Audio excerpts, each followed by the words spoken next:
Bismillahirrahmanirrahim. Alhamdulillahi rabbil alamin. Allahumma salli wa sallim ala sayyidina Muhammad wa ala ali sayyidina Muhammad. Masih di sini tentang masalah zuhud ya, kemarin zuhud. Zuhud itu kemarin terbentuk karena 3 hal. Yang pertama, jangan makan kecuali membutuhkan, jangan ngemil. Jangan tidur kecuali ketiduran, jangan persiapkan tidur. Yang ketiga, jangan berbicara kecuali yang harus. Itu 3 hal yang membentuk dari makna zuhud. Makan ketika lapar, tidur ketika betul-betul mengantuk, berbicara ketika betul-betul membutuhkan untuk berbicara. 3 hal itu yaitu zuhud. Kalau tidak melaksanakan 3 hal ini, tidak zuhud namanya. Tidak zuhud. Nah, di sini katanya mu'allif, ini didasarkan kepada keumuman. Didasarkan kepada keumuman dari hadis Nabi SAW yang pertama. Apa sabda Nabi yang pertama? Min husni islamil mar'i tarkuhu ma la ya'ni. Dari baiknya Islamnya seseorang. Dari baiknya Islamnya seseorang, tarkuhu ma la ya'nihi, yaitu dia meninggalkan apa-apa yang tidak ada faedah. Dia meninggalkan apa-apa yang tidak ada faedah. Kalau bahasanya kita orang, jangan gedabrus. Jangan ngomong ini, jangan ngomong itu, jangan ngomong ini, jangan ngomong itu. Ya. Kalau gil wal gol. Gil wal gol. Gil wal gol itu katanya ini, dia berkata seperti itu, sepertinya seperti ini, seperti itu, hingga gedabrus. Kalau orang itu ngaku jadi Islam, semuanya bisa jadi ngaku Islam. Ya beda, fulang aku Islam, fulang aku Islam, fulang aku Islam. Tapi Islamnya seseorang itu onok tondoi. Ada tandanya. Tandanya di antara yang lain, di antara beberapa tanda, apa itu? Tidak berbuat yang tidak ada faedahnya. Tidak ada faedahnya. Gedabrus. Apa? Ya apa-apa. Tarkuh malah yaknihin dan tidak faedai. Itu ya. Hadis yang kedua yang mendukung makna zuhud. Apa itu? Hasbu ibni adama lukaimat yukimna sulbahu fa in kana wala budda fa thuluthun li ta'ami wa thuluthun li syarabi wa thuluthun li nafasih. Nabi menyatakan manusia itu cukup beberapa suap dari makanan. Manusia itu cukup beberapa suap yang kecil. Manusia itu cukup beberapa suap yang kecil yang mampu untuk menegakkan tulang punggungnya. Yang mampu untuk menegakkan tulang punggungnya. Jadi manusia itu bahasa kita orang gini, pokoknya makan 3 sendok saja bisa cukup. Sendok itu, bukan sendok teh, sendok biasa itu, sendok makan itu. Sebetulnya 3 tok cukup. Itu sudah mampu untuk menegakkan tulang punggungnya. Itu sudah bisa menghilangkan penyakit asam lambung. Bisa menghilangkan penyakit emah. Nah gitu, cukup. Nah, Nabi tahu potongannya kita orang. Lambungnya, koyok pelembungan sering disebul. Tahu pelembungan sering disebul? Mekar terus. Tidak cukup ya Nabi, mosok 3 sendok. Tidak iso darusan, tidak iso apalan, tambah heng, misalnya. Dilanjutkan sama Nabi SAW, rahmatnya Nabi, Fa ingkana wala buddha, kalau memang harus menambah, kalau memang harus menambah porsi makan, ya memang harus. Kalau memang harus menambah porsi makan, dan memang harus, ayo, maka dibagi menjadi 3. Maka dibagi menjadi 3. 1/3 lambung untuk makanan, 1/3 lambung untuk minuman, 1/3 lambung untuk nafas. Untuk nafas, gaya Mbak Ani.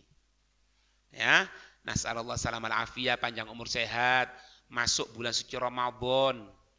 Itu jangan, katanya Habib Abdullah Haddad, jangan seperti kebanyakan orang yang tidak ngerti. Gimana? Kalau masuk bulan suci Ramadan, justru dia mempersiapkan makanan yang tidak dimakan di selain Ramadan. Di selain Ramadan tidak makan, tapi pas Ramadan dipersiapkan seperti itu. Jangan. Ya kan? Misalnya, ketika Ramadan, sebelum Ramadan dia itu makannya ya normal, kadang-kadang makan daging, kadang-kadang makan telur, kadang-kadang makan tempe, ya sudah. Jangan nanti kalau pas Ramadan dijadwal malam, hari pertama ayam, hari kedua bebek, hari ketiga lili, apa ini? Justru dia keluar dari Ramadan, tidak dapat sirnya Ramadan. Sirnya Ramadan itu, rahasianya Ramadan, orang yang mendapatkan Ramadan, nasallallahu salama wal afiyah, kita dijaga oleh Allah, itu lapar. Sirnya itu apa? Rahasianya lapar. Rahasianya itu apa? Haus. Itu tuh. Minimal, meskipun tidak lapar, tidak haus, kalau pas buka jangan terlalu banyak. Ya, sekarang kan bisa diatur, tidak lapar, tidak haus, gampang lah. Kalau zaman sekarang ini, ya ente mulai pagi aja diem di kamar ente yang ber-AC, selesai, tidak kroso posoan. Apalagi tidur zuhur bangun, tidur lagi, asar bangun, sholat, tidur lagi, maghrib bangun, menjelang maghrib. Asyhadu an la ilaha illallah astagfirullah nas'alukal jannata wa na'udzubika. Poso apa? Jadi malaikat ya masih banyak ya bisa model ini. Bukan itu, minimal. Jangan persiapkan. Sudahlah. Dikasih sama Allah. Nah, makan diatur. Jangan terlalu banyak makannya, jangan terlalu banyak minumnya sehingga nafasnya ngos-ngosan. Ya pada. Ya. Itu. Kemudian didasarkan juga kepada firman Allah, ya, surat An-Nisa ayat yang keempat, ya, didasarkan juga firman Allah, ya, surat An-Nisa ayat ayat 114. Ayat 114. Surat An-Nisa ayat 114. La khaira fi katsirin min najwahum. La khaira, tidak ada kebaikan, fi katsirin, di dalam banyaknya, min najwahum, perkataan rahasia, masirrohum, yaitu perkataan rahasia.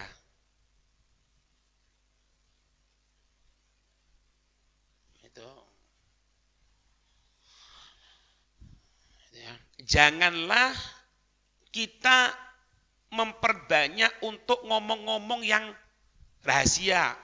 Yang bahaya justru sama kita. Jangan. Itu. Ya.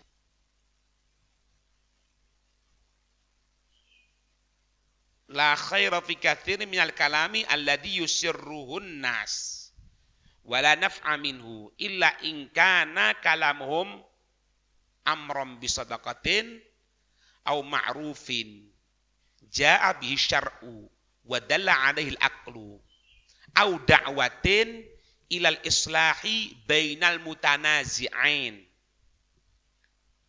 wa may yaf'alu dzalika talaban liridallah fasawfa nu'tihi sawaban 'azima. Ya. Jadi surat An-Nisa ayat 114. Tidak ada kebaikan. Tidak ada kebaikan di dalam memperbanyak dari perkataan. Tidak ada kebaikan di dalam memperbanyak dari perkataan. Yang kebanyakan manusia itu merahasiakannya. Koma bawahnya, dan hal itu tidak ada manfaatnya sama sekali. Dan hal itu tidak ada manfaatnya sama sekali. Karena perkataan yang manfaat,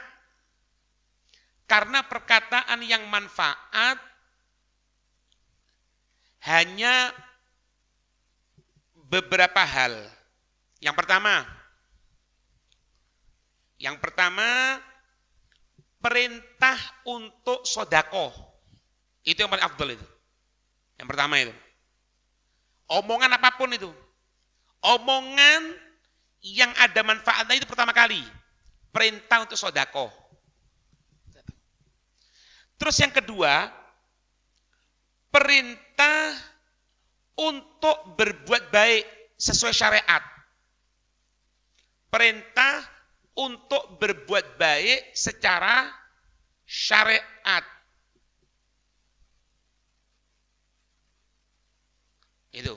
Perintah untuk berbuat baik secara syariat ya. Jangan secara akal. Secara syariat. Ya. Kemudian yang ketiga, perkataan untuk mengajak apa? Persatuan. Au da'watin al-islahi bainal mutanazi'ain. Jadi mengajak kepada persatuan, bukan perpecahan. Itu.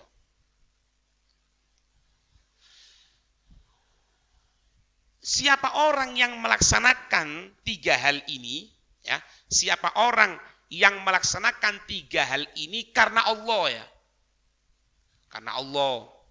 Artinya karena ingin mendapat ridhonya Allah. Siapa orang yang melaksanakan tiga hal ini, maka liridallahi, untuk mendapatkan keridhoannya Allah. Untuk mendapatkan ridho Allah, ya. Maka dia apa? Akan mendapatkan pahala yang besar. Itu.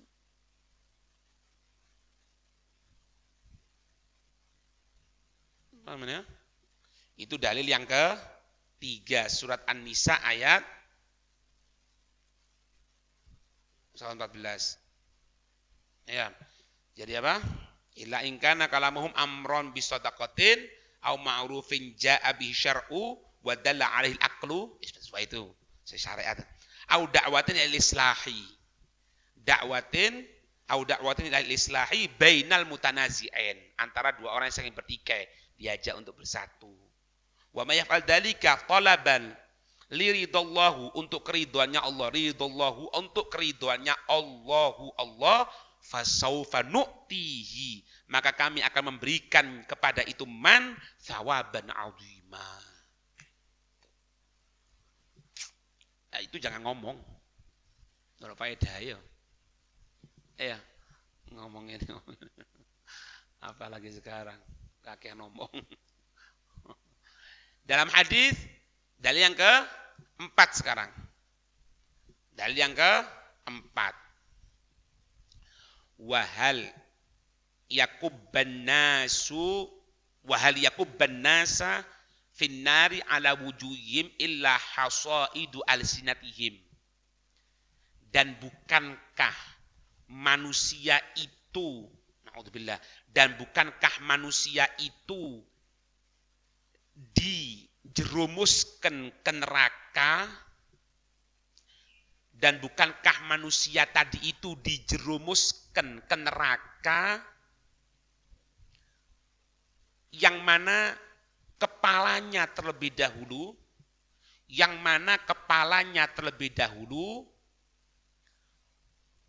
maka hal itu tidak terjadi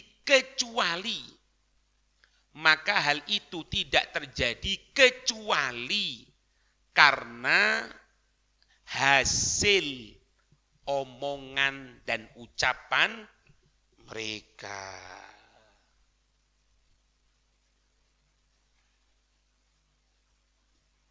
Itu.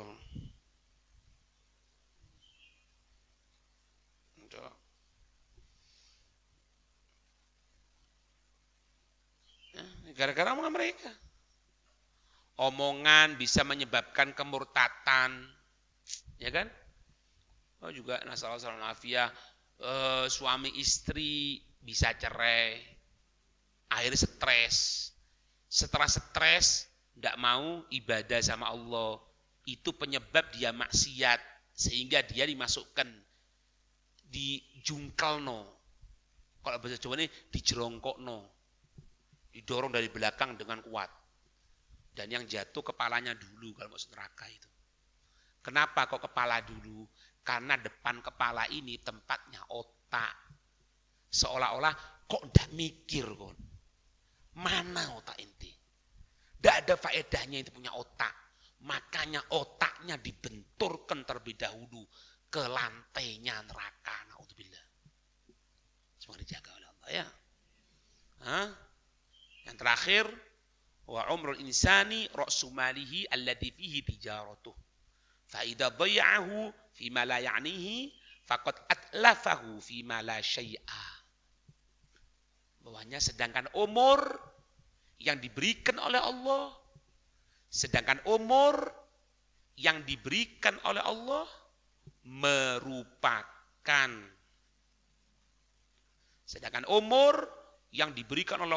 merupakan modal utama dia berhubungan dengan Allah.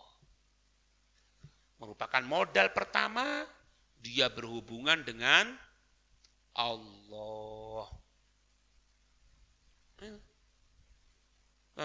Modal utamanya ya umur untuk dia berdagang sama Allah.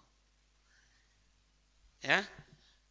Kalau orang berangkat ke pasar tidak punya modal, bisa bermodalkan badannya dia. Dengan apa? Memperkerjakan dirinya. Tapi kalau tidak bisa, uang tidak punya, modal tidak punya, badan sakit-sakitan, tidak bisa, ya tidak bisa. Ya orang sepertinya perlu dibantu sudah. Kita ini hubungan sama Allah untuk mendapatkan tiket masuk surganya Allah itu. Untuk mendapatkan bukan cuma tingkat bawah, tingkat atas di surga. Apa? Umur. Dengan umur kita bisa semuanya. Bisa sholat, bisa dzikir, bisa baca Quran. Makanya di Sahih Bukhari dikatakan apa? Jangan pernah minta untuk mati. Dengan khilafnya lah. Dengan apa? Dengan penyebabnya lah. Kecuali ada fitnah, ada ini dan sebagainya. Intinya, jangan pernah minta mati. Bisa kalau ini karon mati ya Allah. Engkau temenan, Israel teko temenan, mati ya. Na'udzubillah. Ya jangan. Faham? Karena apa? Karena kalau orang baik, kalau dia belum meninggal, bisa nambahi kebaikannya. Kalau dia orang tidak baik, orang ahli maksiat, bisa membenahi. Gitu loh. Ana tidak ngerti tentang masalah VG. Kalau punya umur, dia bisa untuk mempelajari. Anak ini kurang baca Quran. Kalau punya umur, bisa memperbanyak baca Quran. Anak ini tidak benar, Habib, anak Ustadz gini, tidak benernya. Punya umur, bisa berubah. Kalau tidak punya. Umur kita orang ini, modal utama. Kata Imam Ghazali apa? Jauharatun nafisatun. Bagaikan permata yang berharga, laki matalaha. Yang tidak bisa di berapa harganya, tidak bisa. Hah? Dalam perkataannya apa? Habib Umar pernah menyatakan apa? Berapa banyak mereka itu sekarang yang berada di alam kubur. Mereka berada di alam kubur. Itu berharap untuk dibangkitkan sebentar ke dunia ini hanya cuma 1 sujudan karena Allah. Hanya ingin 1 sujudan tok. Bahasanya ya, dibangkitkan dari kubur, sujud sekali, setelah itu meninggal lagi. Itu berapa banyak orang di alam kubur sekarang mengharapkan seperti itu. Nah, kita orang alhamdulillah dikasih sehat sama Allah. Dikasih tidak ada sakit, dikasih kekuatan sama Allah. Ayo ke masjid. Ayo mempelajari ilmunya Rasulullah ya. Semoga diberikan keberkahan. Amin ya rabbal alamin. Wallahu a'lam bissawab. Al-Fatihah.